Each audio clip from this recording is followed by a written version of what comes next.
मैं हूँ शिल्पी और आज हम करेंगे एक पुरानी बॉटल का मेकओवर। तो चलिए शुरू करते हैं। मेरे पास एक पुरानी बॉटल है, उस पर हम सबसे पहले फेविक्रिल का येलो कलर करेंगे।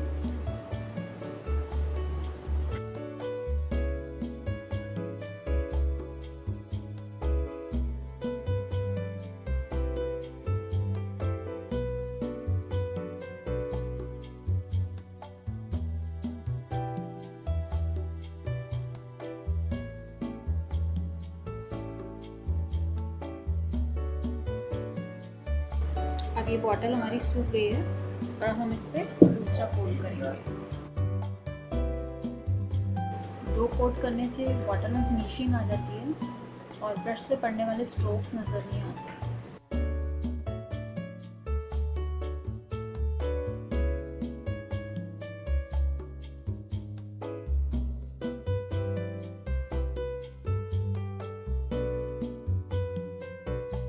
अब ये बॉटल पे 2 कोट हो चुके हैं और ये सूख गई है। मेरे पास ये बर्तन धोने का एक जूना है और इससे हम बॉटल पे ऑरेंज कलर करके एक अलग तरह का टेक्सचर देंगे।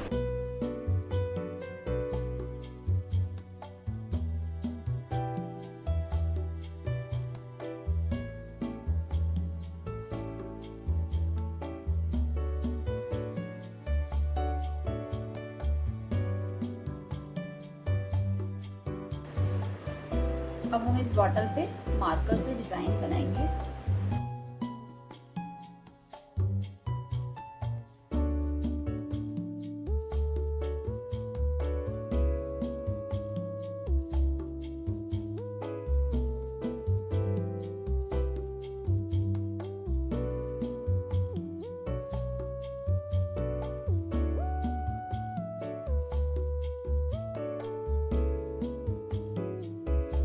अब ये डिज़ाइन हमारी पूरी बनके तैयार है। हमने बॉटल के ऊपर और नीचे दोनों साइड में डिज़ाइन बना लिए और बीच का जो पार्ट है उसको छोड़ दिया है। अब हम इसमें कलर करेंगे। तो हमारे पास फैविक्रिल के रेड ऑरेंज कलर हैं।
ये बॉटल हमारी पूरी सूख गई है और हम इस पर वार्निश करेंगे।